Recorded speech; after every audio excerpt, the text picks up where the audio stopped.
Okay, that's us.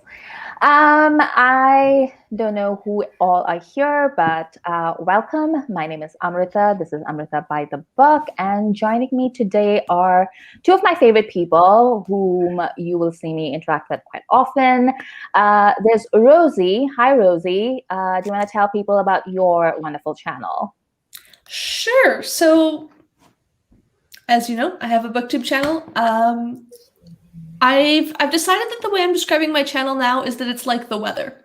If you don't like what I'm reading, wait 15 minutes because I'll be reading something else. And I think that describes all of us, actually. yeah, I like a lot of different things across fiction and nonfiction, and I think I can be best described by the fact that every single time I try and do a weekend reading vlog, I read like 7 different books. Not entirely, but like every update there's something new. So if that's the sort of vibe you're going for, then that's what I do. This is true. This is true. Like everything that Rosie just said is absolutely true. And also, Rosie, what amazing lighting in your new Thank apartment. you. Like it's Thank just you. Got a gorgeous beautiful lighting. window. Yeah, sunlight is the best light, I'm telling you. Whereas I'm in a And cave. oh, I mean, this is like terrible too. So, we're bracketing Rosie, who is like a ray of sunshine in our midst. That's what it is. And welcome to Katie from Katie Reads and Rants. Katie, do you want to tell people about your channel? Sure. I read a lot. So far in June, I have read 18 books in 18 days. So we're trying to go the Jesus. distance and get 30 in 30 days. I don't know if it'll happen, but yeah, I just posted a mid-month wrap-up for I read 14 books in 14 days, and I was like, okay, I can't just leave this all till the end. This is too much. But yeah, I'm trying to branch out a little bit and get into some older stuff, like not just read new releases. Mhm. But recently I've been on a sci-fi kick, which is interesting. Yeah. Okay. Actually, that's something that I wanted to ask you guys about. It's not directly related to what we're going to be talking about. Like, so for people who are joining us right now, we will be talking about this book called Guilty Pleasures, which is one in NYU Press has the series. It's called Avidly Reads, and it's basically extended essays on various issues related to literature. So, for example, I'm currently reading their latest. So they have one every month, I think. That's how they're scheduling it. So this one is about opera, and I've just begun, but it's by different people, and they're all talking about their areas of expertise, and it's written in a way that makes the subject matter accessible to a wider audience. And the moment I read it, I knew that these two ladies would love it, and or at least would have things to say. So I just like leaned on them to read it and got them to do this live with me. But before we begin, I wanted to ask you, like, do you read mostly like things that are new, or do you like dip into the backlist? Because I'm a huge backlist reader, just because I grew up that way, and I didn't always have access to like the latest books when I was growing up. So I generally read things that were written like the mid 20th century. And then I discovered I liked it, or maybe I was trained into liking it. I don't know. So, what about you guys? I'd say I'm a bit of a mid-list reader. Like I very rarely read new releases like the month or even the year they come out. Mm-hmm. I'm doing a bit more of that, but I don't sort of really keep up to date on everything that's coming out and read it as soon as it does. But I also am only just starting to read stuff that's older as well. So I'd say most of what I read was probably published in the last 30 years, would be my guess. Maybe 40. And it's pretty evenly mixed throughout that. Okay, and what about you, Katie? Well, up until recently, it's been a lot of newer releases. Sometimes I would just like walk into Barnes and Noble and just their new release section and just go nuts. But then I got a library card recently, And then I'm all over the place right now because it's so easy. I hear about a book, I just go check it out on my phone, and then I have it. Like that's it. I don't have to go anywhere. I don't have to spend any money. It's beautiful. So now I'm starting to get into more older titles and authors that I probably would never have purchased a book from, but I'm willing to try if I don't have to actually put money out there. Libraries, they're wonderful. I guess They really are. I guess the reason why I've been thinking about it so much is because right now, like even as we speak, there's a Twitter storm going on where people are defending the honor. I don't know if you guys know Enid Blyton, like maybe Rosie knows because she's from Canada. I haven't read I any know of her the stuff. name, but that's Yeah. about it. Yeah, so she wrote like Kidlit way back in the day. And when I say way back in the day, I mean like way back in the racist day. So there's like a whole bunch of it, but like Indians grew up reading it. And I mean, there have been critiques about her work since the 1960s, I think, where people are just like, well, she literally uses the N word in her books. Like, like it's not like even like coded racism. So You it's said these are kid books? Yeah. Yeah. I'll send you a little example of something. It's terrible.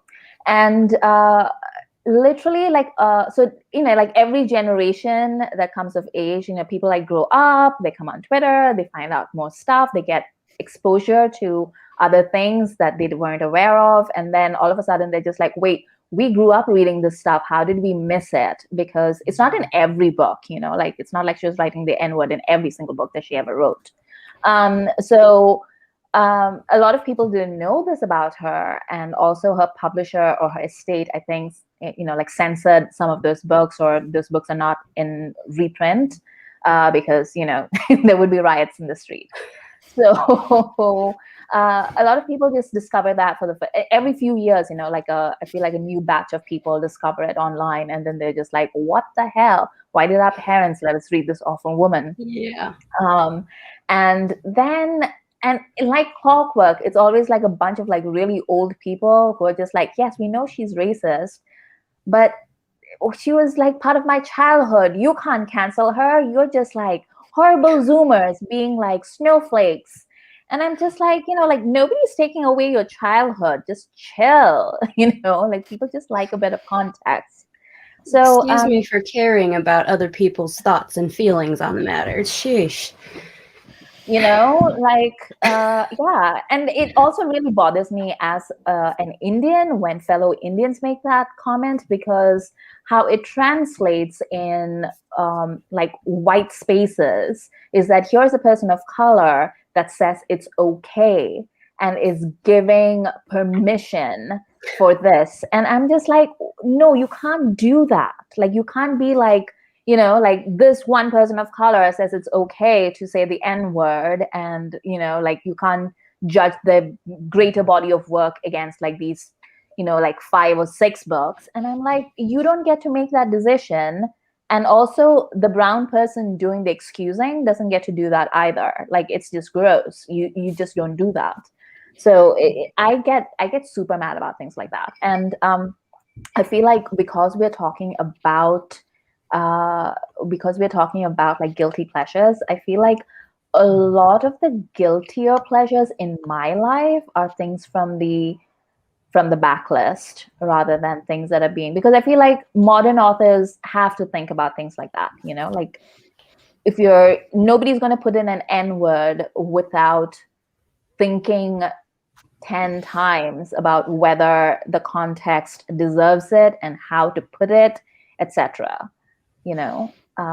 So I feel like the more you get into the backlist, the more you tend to meet things that would be described as, I don't know, like I guess you would be described as guilty pleasures. I don't know.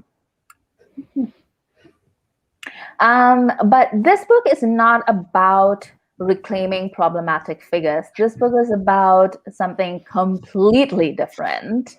It is okay, Rosie. What did you feel like the first time that you read this book? I really should have done a better job of explaining this to my partner over lunch. like right before we're doing this so that I could prepare this a bit better. And so I went, I don't know how to sum this up because it's so much all at once. It is. It's a really short book, but also it has so many different things going through I don't it. think I've highlighted so much in a book ever.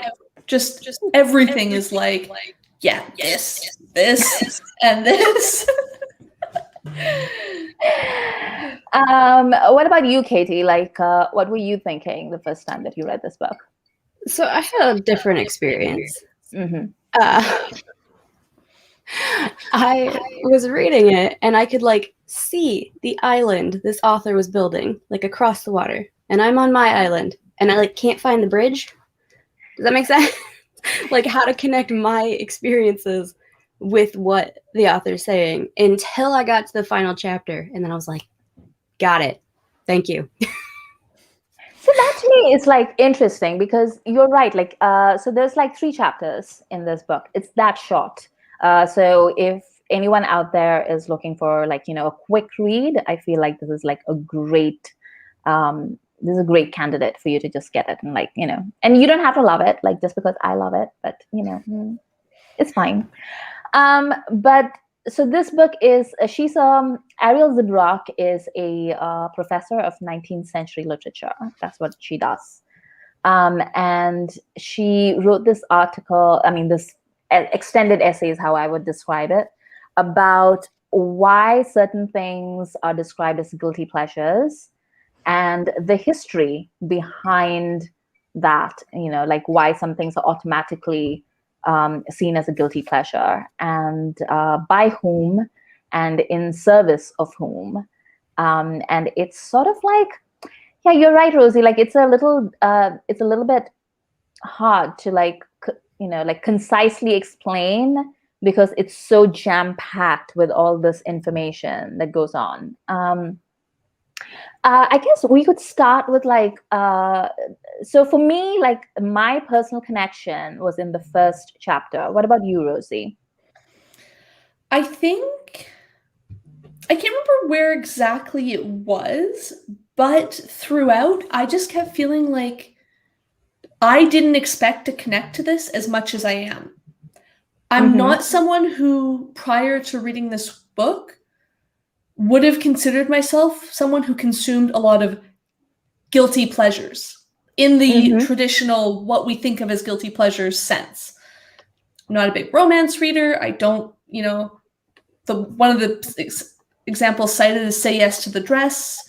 I've never been into that sort of TV. Like, I always sort of thought like I have nothing against it. It's not that I judge it, but it's just not my thing. And yet so many of the points she raised made me realize that like, oh, I totally have guilty pleasures and like engage in similar thought patterns. It's just with different content.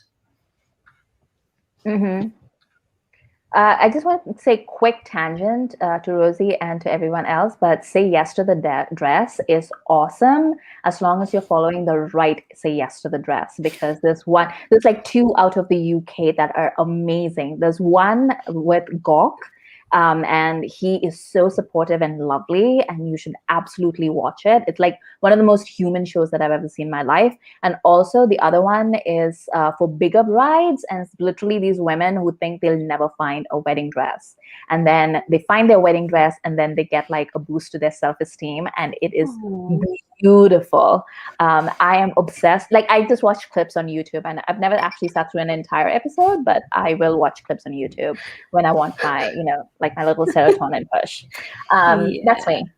And I don't every even time, every time we stay in a hotel, my sister and I will wake up in the morning and we'll just like get our breakfast, and then we watch stupid stuff. You'll mostly Say Yes to the Dress because it comes on early in the morning until we have to check out. Like that's the only time we do it. We don't do it at home or anything. It's just in hotels. I don't know why. See, even Hugo knows that Say Yes to the Dress is amazing. But for me, the one that like really that really connected was in the first essay where she is describing being 10 years old, growing up in a family where she's just allowed to do whatever and read whatever she wants. But she's not allowed to do whatever, but she's allowed to read whatever. And she ends up reading Lolita at age 10. That story made me think, like, this sounds so much like the things Amrita talks about on her channel about her childhood. That was me. Like, I read that and I laughed so hard because that was me as a 10-year-old. But she literally, like, she read Lolita, and somehow she she kind of missed the entire sexual component because she was 10. And she had to give a presentation in homeroom about, like, you know, like a book that she had read, and she chose Lolita. And her teacher just heard it out, poker face, didn't say anything, and she described it as this story of a a young woman with a very overconcerned stepfather who takes her on a vacation.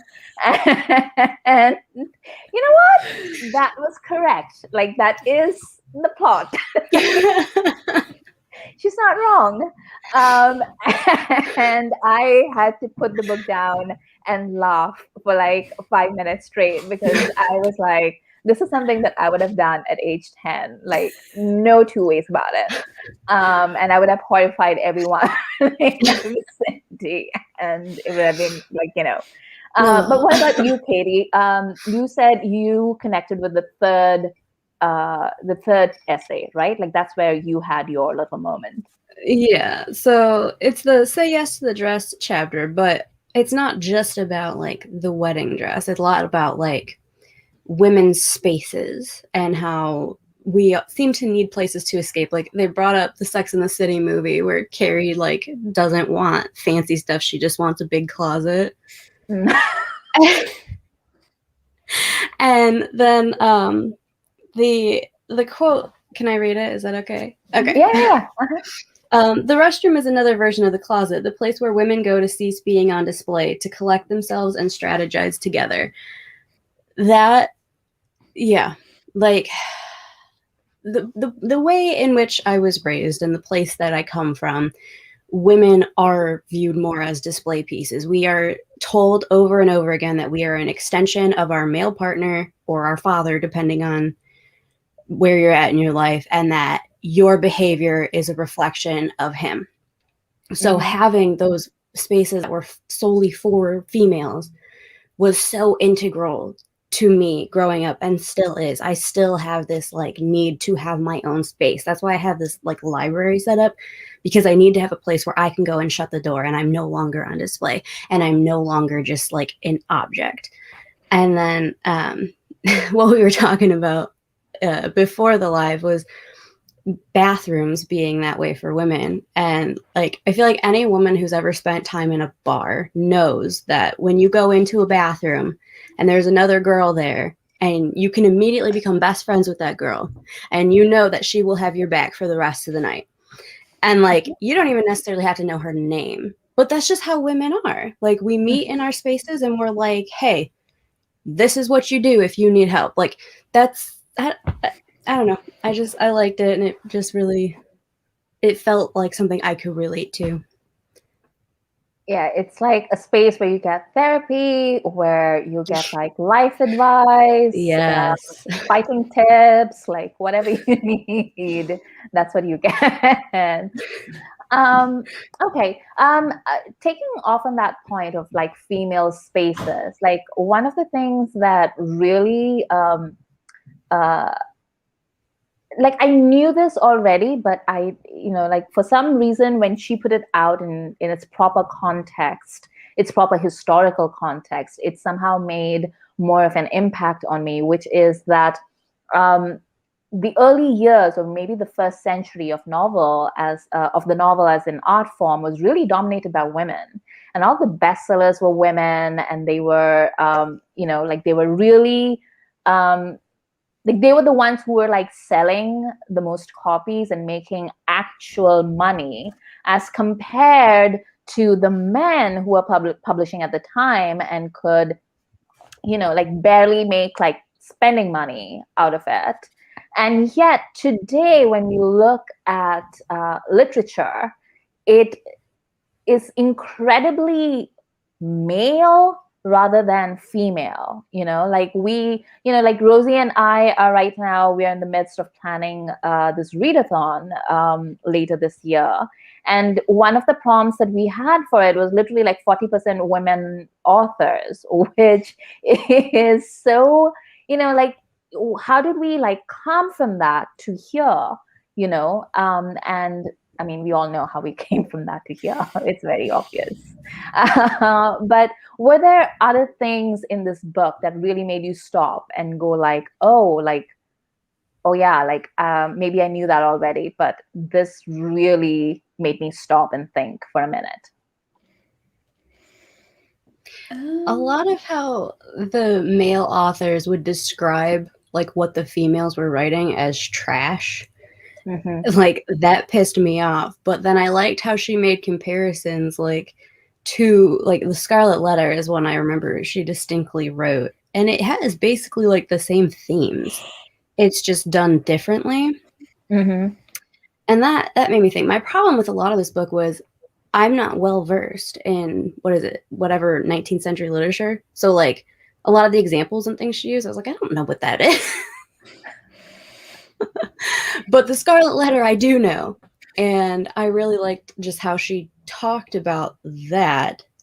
And that story she told, I don't remember all of it, about the way she presented it to a teacher about how Hester Prynne, is that her name? Yeah. How she seemed to almost take pleasure in like the Scarlet Letter and like how she would, I don't know, like decorate it or whatever. And then the teacher got mad at her and told her she like missed the point. And I was like, no, I think she found a point that is impressive and is different and actually shows that Hester Prynne was herself. She wasn't just a punished woman. She was still somebody who could enjoy her life, Yeah.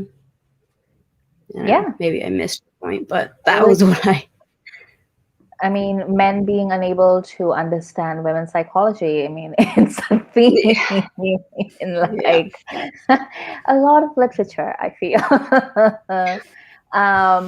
What about you, Rosie? I found a lot of the points about, I think it was in the first chapter where she was talking about romance novels and sensationalist literature and all of that stuff in general, about how the basis of a lot of this stuff was in the like mix of threat and protection, and the way a lot of, especially older, I think, romance novels are set up is there's this sort of like what we would now call dubious consent or non-existent consent, but like that exists for a reason, because it gives people it gives women permission to be like, I'm not choosing this, so I don't have to bear the brunt of the shame. And like, it really put into context a lot of things that sort of, as you said earlier, Amrita, it was sort of like the sort of things where it swirls around, and she really, I feel like, pulled it all in and was like, we go from here to here to here. This is why these things are popular. It doesn't just exist because we're sadistic people or masochistic people who want to be hurt or something, but like it exists within a societal context, and this is why these things are popular. This is why people are drawn to them, because of outside factors. And I found that really helped pin down things that I find very hard to explain or approach. I think you did a good job explaining that. No, I really like that. And that explanation explains why I didn't understand that chapter or relate to it at all. Because I'm from an extremely religious community where it doesn't matter if it is like rape or consensual sex, the woman is to blame all the time.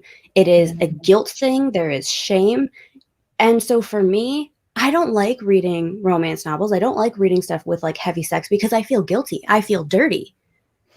And so for me, that like makes me want to crawl into a hole. I don't get that release of, well, it's not really my fault because it wasn't consensual. That doesn't exist for me. So that totally explains why that chapter like just didn't connect with me at all. And I didn't even understand that until you made that explanation. So thank you. You're welcome. I feel like I have a very weird relationship with that sort of media because the stuff that's like flat out rapey, I'm like, this just turns me off because I can't imagine the enjoyment from this. But on the other hand, like I'm like, it's very complicated in my head. There's so many levels of like consent, but then not actively being in control, but like not being without control. And it's like, well, it's a sex strange is complicated. And that's why like preaching abstinence only never works, is because there is no black and white with sex. It's all a continuum. Like it's a spectrum that different people like different things, and different things work for different people. And what is non-consensual for someone may be consensual for someone else. Like it's a very messy situation, and that's why it's better to not be super judgy when it comes to that. That's actually fascinating, Katie, because I feel like the culture that I come from probably is closer to yours than Rosie's, in that conservative cultures, basically, you know, like what you're describing it through a conservative religious lens, but really like conservative cultures are always like you know, there's always like a religious element to it. You know, there's always like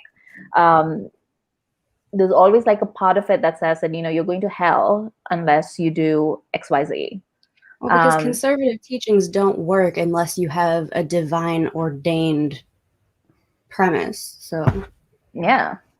And and what happens is like, so we have these conversations all the time in India about what Rosie just said about like, because so many of our older movies, and especially, so when we portrayed romance on screen, it was through songs, right? Because we have musicals in Hindi cinema. And the songs, like the love songs that we grew up on, we sing all the time, like we love our old music. But the picturizations of some of those things are definitely like, it looks like harassment or like dubious consent, basically. And there's been like a lot of like, there's a trend of like, you know, like younger people discovering those songs and being like, wait a minute, like I love this song growing up, listening to it on the radio or like my parents playing it. And now I'm looking at the video and it's vile. It's this woman trying to get away from this man for like 5 minutes and him just like making a nuisance of himself and like forcing her to acknowledge him in her space.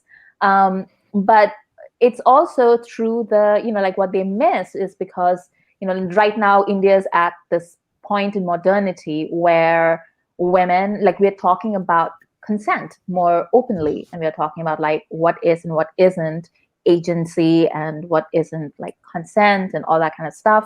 And I wouldn't say that we've arrived at a good place, but I think we're in the process of arriving at a good place, you know, however long that might take. But it's what Rosie said. It's basically because these were good girls, and good girls don't say yes. Good girls will, you know, hold out until they have that ring on their finger or, you know, the chain around the neck, or like, you know, that's what we do. But they would wait until marriage, and then you are only allowed to like fall in love with your husband, basically. Otherwise, you know, otherwise you are a slut, basically. Did you say chain around the neck? Yeah, because we, instead of like a wedding ring, we do this thing called a thali, and it's a literal chain around your neck. It's horrifying. But you know, if that's what you're used to, it's probably not that terrifying. But to me, hearing like they put a chain around, like so many words, you know, just seeing it on the page makes a lot of difference to me, I thought. Was there stuff that, so Katie, you talked about like how you couldn't really connect to, you know, this particular chapter and like the sexual agency part of it because of your own background. Was there anything else that didn't really appeal to you about this book, or was there like a general criticism that you wanted to mention? Not really a general criticism. A lot of it was just, I could see what she was getting at, I just didn't have, I guess, the tools to connect to it. I didn't have the same background and the same experiences that the author had. And so it was like hard for me to relate. And then it was like each chapter I understood a little bit better what she was getting at. And part of it, I think, was because what'd you say she was a professor of 19th century literature? Yeah. Yeah. See, that's not something I'm well versed in at all. So I think that was a lot of the problem there. And then when it came to the second chapter, what was it? Rich white people something. Films, fantasies, I don't know. Both. Yep. It's one of those things where I've never really wanted to be wealthy. I've always just wanted to be comfortable. And like I've reached what comfortable is for me. So I've never been attracted to like the rich white person fantasy that is so often displayed in films and TV and things like that. So there I had another, but like I understand it because I have so many friends who were like obsessed with Gossip Girl. I have a friend who loves Keeping Up with the Kardashians because she thinks it would be so awesome to just jet off to Napa Valley for a wine tasting. And I was like, I live 2 hours from Napa Valley. I go to wine tastings all the time. It's not that spectacular. Like, calm down. But like, she wants to live that rich white person fantasy. And I'm like, you're not, it's not real. Like, I don't know. So that was interesting. But Rosie, you had a thought with that one, didn't you? Well, yeah. Well, first, reading that section just made me go, okay, so I can't shut up about Franny Fisher by Carrie Greenwood and that series. And like, I still won't. They're amazing. But it just sort of clicked that it's exactly everything she's describing is that series. It's this fabulous woman who's beautiful and incredibly wealthy and literally aristocracy, so incredibly privileged. And like part of what appeals about that series is the fact that she just gets to like do whatever. And like it's fun because she uses this to like generally be positive in the world and be helpful and be like, I have all this privilege. I'm going to say screw societal norms. If I want to do this, I'm going to. And like, you can't do anything to me because all you can do is go tut, tut, tut, and I don't care. I was just like, oh shit. And the books I read are like child who grew up in the dirt and is just scrabbling their entire life. Like, that's what I like. So I have to be honest, like, it's funny that Katie mentioned Fanny Fisher because I immediately thought about her as well. But also, like, literally, I was going through like a list of series that I'm reading right now. And I'm like, they're all that same character. They're all beautiful and rich and like anachronistically like interested in bettering society. Like, I would have to think really hard to come up with a book I've read recently that is like that. Like, well, I just started The Nickel Boys by Colson Whitehead, which is like the opposite of that. But that's the type of thing I like to read. Not that I want to read about Black boys being tortured, but that's the type of like impactful, like tear my heart out, piss me off type of book that I Well, if you ever want to like walk on the other side of town, just ask Rosie and me because we have a list. Well, no, Franny Fisher is on my list because of my BookTube peer pressure video. So, that'll be happening soon. Yeah. But like I couldn't even watch Downton Abbey. Like, I watched the first season, but I read through it. So like it was on in the background, but like, and then I just stopped. And from what I hear, that's not what people do. Like, they have to finish that series. But like, I finished, like, I think I was mid season 2, and that was like a month ago. And I haven't gone back because I don't care. I will say though, like that's a good choice with Downton Abbey because it doesn't get any better as it goes on. I'm gonna say. Rosie, was there like anything that like you didn't really care for, or you thought you could have done better, or anything? It's not exactly could have done better, and it is just the style of the essay or the book. I have this feeling like I want to reread it. Like, I feel like I read through and I almost kind of wish I had a physical copy and could flip through and look at highlights that way, because I've got my Kindle open in front of me and like Yeah. I'm looking at the stuff I highlighted, but it's just, this book is so dense with information and like analysis, and there is so much in here that it's all fantastic, but it feels like a lot to absorb and to process. So it's not exactly a negative thing about the book, but it is, I don't feel like I fully appreciated it on one reading. I would agree. I read this, it took me a week to finish this book. And it wasn't because I hated it. It was because I was taking breaks in between just to let my brain catch up with all the information. It was, yeah, I think like because I went through that process, like I felt like halfway through the reading, I thought to myself that this is not a book that might be accessible to everybody who might pick it up thinking that it's just a quick read or a quick primer on guilty pleasures. It's not like I do feel it is accessible, but it requires a little bit of effort. Like it's not easily accessible, I would say. And then like listening to what Katie said, like because she doesn't read 19th century literature, she's just like, well, what is all this stuff then? So I can see that.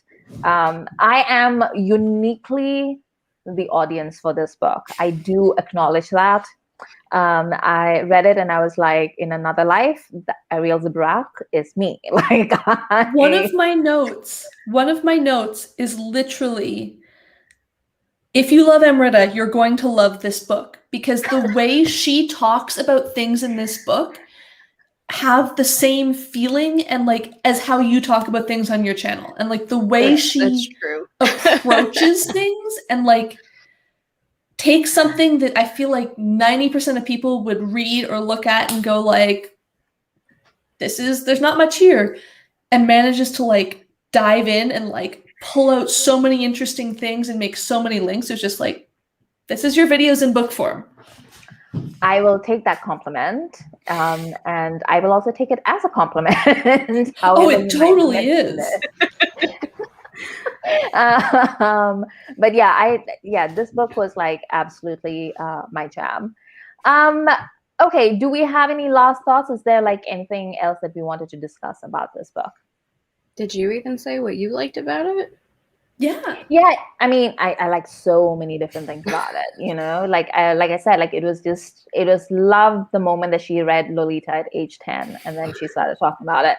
But I really enjoyed, there was this part where she talks about, like you mentioned, I think earlier when we were talking about like how she could see why the canon developed the way it did, because it was written by a bunch of old white men, and they love reading about themselves, and they see the experiences, on the page.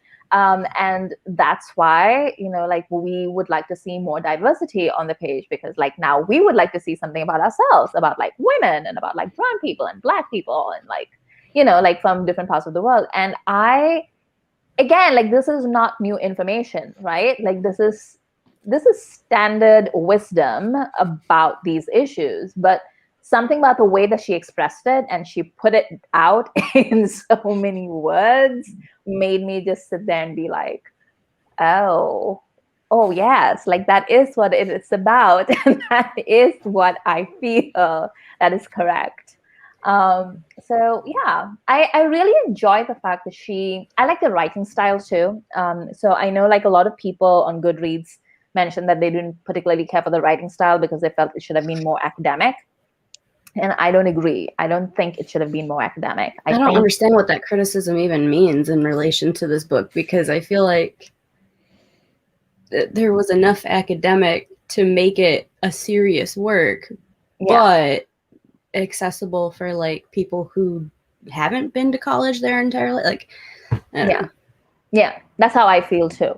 I feel like this is it's a pretty democratic work in that way, in that it's trying to open up things that might seem intimidating or dense or opaque to certain parts of the society, but also like, you know, it is still pretty dense in a way that you would have to do the work to understand what it is that she's talking about, because it's very much rooted in academic rigor. So so she does like this balancing act that's like very good in my opinion.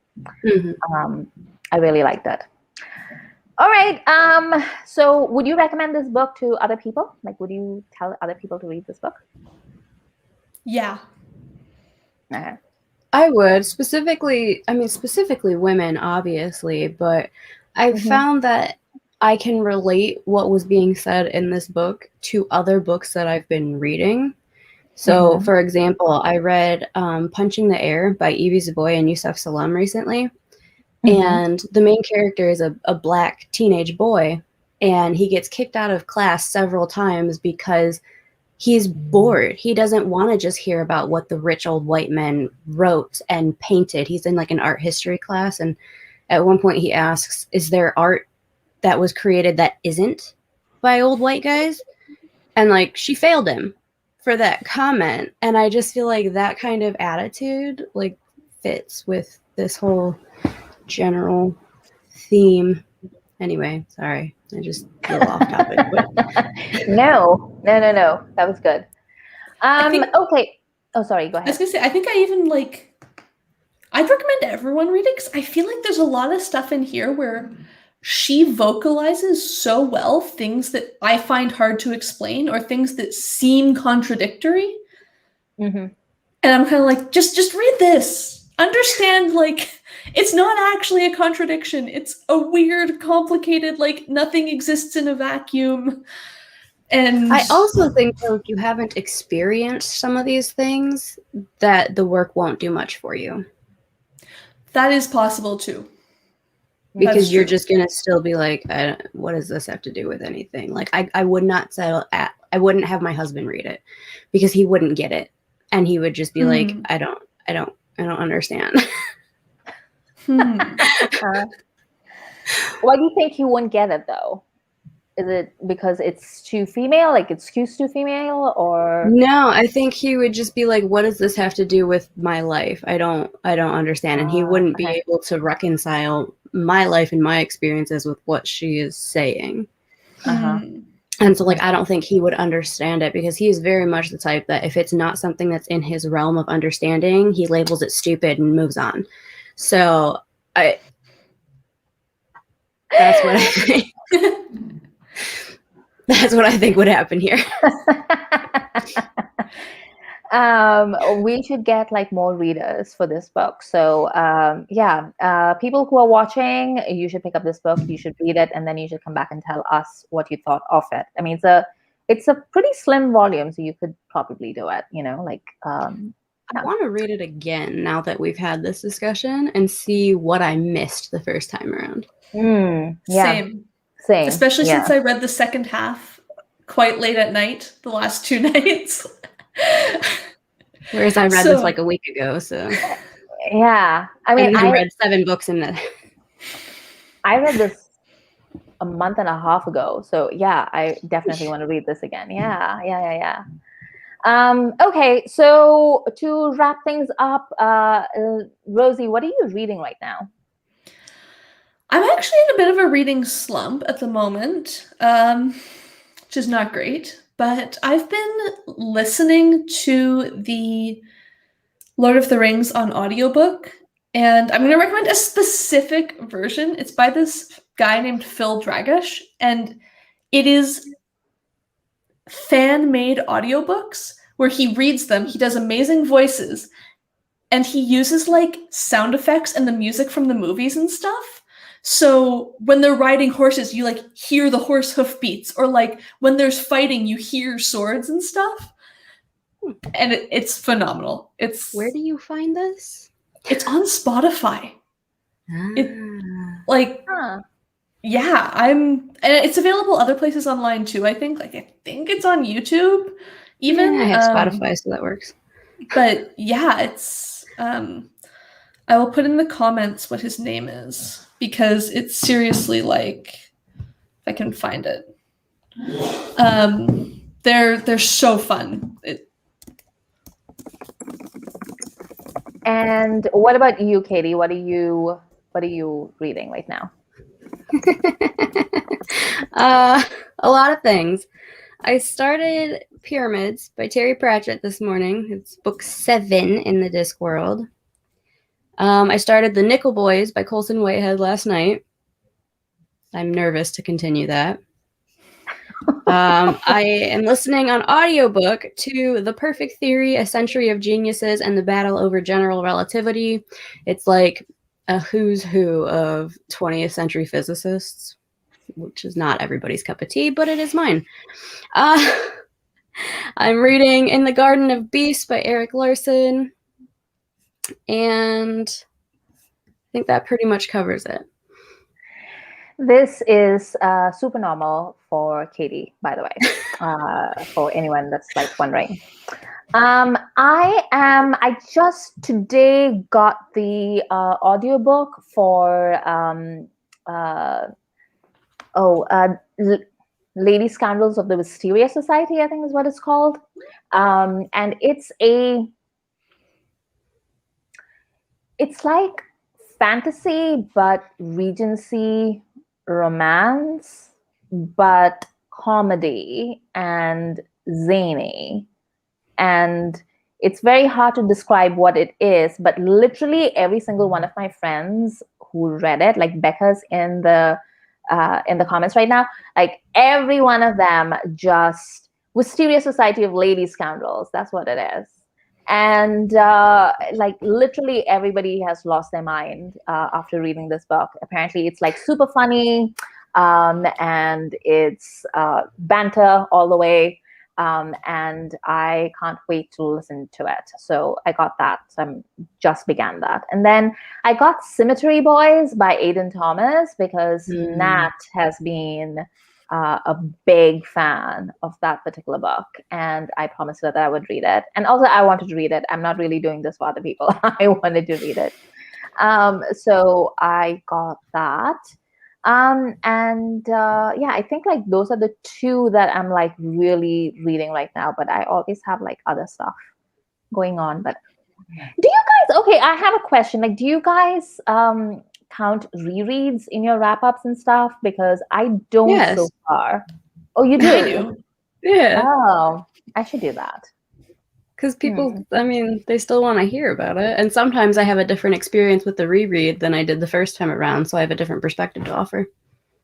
I don't always have a ton to say because most of my rereads tend to be like stuff I'm just doing because I want something comforting and easy. Franny, Discworld, like those are probably like 90%, 95% of my rereads. But it's just when I want something where like I don't have to think about this, I don't have to like engage with this. I'm just consuming it. So I don't always, but I always mention that I've read them. Because I don't mention it at all. But to me, like the reason I don't mention it is not because I don't count it, but because I don't read the entire book, or I seldom read the entire book. I just read like certain scenes, you know, the scenes that I like the best of like my favorite characters, whatever. Because that's what I want. Like I want to get, you know, I just want that quick rush of serotonin, you know, just like a little pick me up that makes me feel better. And then I'm just like, okay, now I'll just go back to like reading new things. I mean, you should probably mention that because I don't hear people talk about rereading in that way. So that might be like something that people just watching your channel casually could really relate to and be like, oh, that is okay then. Like people are always looking for validation, right? I don't know. It's true. I am. I did this book haul video where I just like mentioned all the weird shit that I buy because it's on sale. Because I was like, was that your $1 book haul? Yeah, because I loved that. I mean, like I had my friends, because I tell my friends, you know, like I literally do buy the most random things as they come across because, you know, like you never know, you know, like, and you just like read it and you're like, okay, fine, like this wasn't for me or this was for me. Sometimes you discover like really amazing things and sometimes you're like, oh, what the hell was this? And what I'm getting with my library card right now. No guilt over DNFing because I didn't buy it. It's awesome. Yeah. And my friends, like literally, I had like a bunch of friends text me and they're like, you talk about like reading everything, and I didn't really realize you meant it until I saw that video, because what the hell was that? And I was like, yeah, that's me. Anyway, and James says that he loves rereads too. Yes, more people should. I don't know why people get so weird about rereads. I think it's kind of part of consumerism. Like, you have all these books on your shelves that you've bought and haven't read, and there's like this guilt factor if you reread when you have all these unread books. I don't know. Yeah, I guess. I just looked at my shelves and they're such a mess, and I'm looking at Katie's beautiful shelf behind her, and I'm just like, no. Mine are not good. I would say these are just the filming shelves, but my shelves downstairs look actually probably better than this. So, because I have decorations on there too, because it's in my living room. Not that I have people over. I'm not that social, but but yeah, it's just how I do it. I don't know. Yeah. It's all alphabetized right. too, so that's fun. So this was fun. We should do another one of these soon, because I just like hanging out with you ladies, and we should have like more discussions about nonfiction, because I don't feel like enough people talk about it. Becca is saying that she thinks rereads are really good for the brain because she's always noticing new things in the books as she ages, and that is a lie, because she is a baby. And no, you're not. All right. Rosie, where can people find you? On my channel, which is Rosie Cockshutt, and on Instagram or Twitter, also at Rosie Cockshutt. All right. And Katie, where can people find you?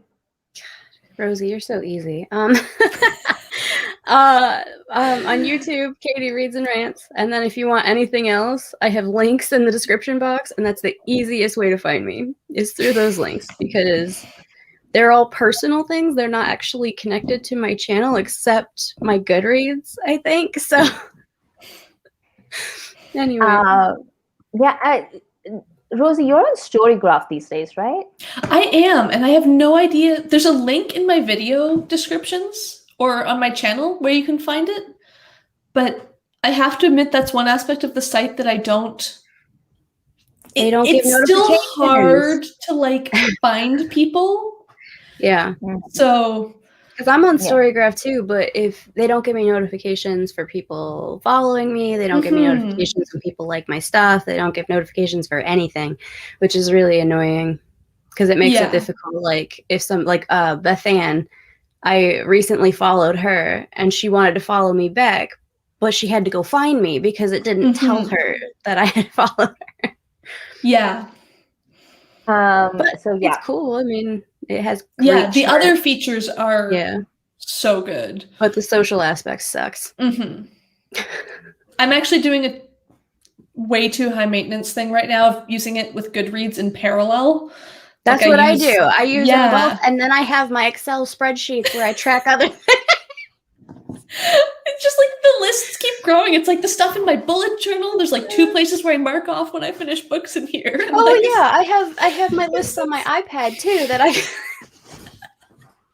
It's really a mess. Every time I'm trying to find things, I'm like, did I put that in Google Docs or is it on my notes? Usually it's both.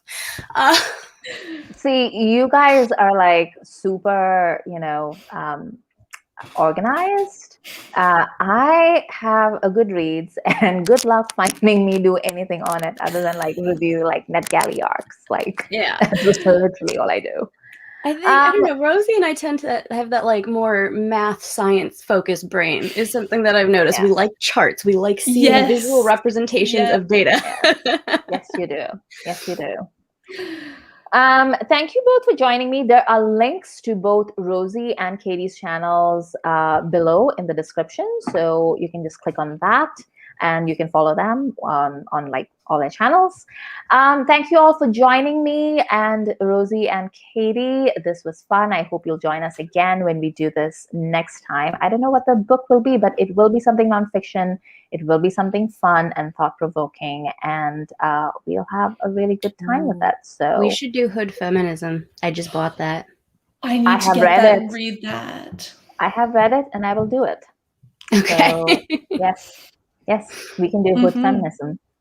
So maybe we'll do Hood Feminism next time. So you should join us for that one. Thank you all for joining. And if you missed us, then this will be available on my channel. I have a YouTube live playlist. So if you've missed any of my YouTube lives, you can always go in there and see what I was up to. Thank you all for joining, and we'll see you next time. Bye.